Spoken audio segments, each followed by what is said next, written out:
రోజులు బాగానే పెడుతున్నా. అసలు ఈ రోజు పూజ చేయడం అనేటటువంటి దాని వల్ల వచ్చే ప్రయోజనం ఏమైనా ఉంటుందా? అసలు దాని వెనక ఏదైనా శాస్త్రీయమైన కారణం ఉంటుందా? విదురుడు ఎందుకు చెప్పాడు అసలు దైవానికి నమస్కారం చేయమని? నేను మీకు ఒక్క మాట చెప్తా, బాగా గుర్తుపెట్టుకోండి. ఎవరు పూజ చేస్తున్నాడో వాడు లోకము చేత పూజింపబడతాడు. నేనన్న మాట బాగా పట్టుకున్నారా? ఎవరు పూజ చేస్తాడో వాడు లోకము చేత పూజ అందుకుంటాడు. అదేమిటండి మీరన్న మాట మాకు బాగా అర్థం కాలేదు, మీరు ఏదో అన్నారు బాగుండదని అన్నాను అంతే అంటారా?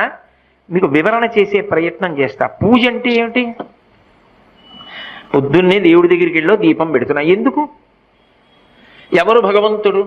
చంద్ర సూర్యౌ చ నేత్రే కర్ణావాసా శిరోద్యౌ ముఖమవిదహనో యస్య వాస్తేయమబ్ధి అంతస్తం యస్య విశ్వం సురనర ఖగో భోగి గంధర్వ దైత్యైః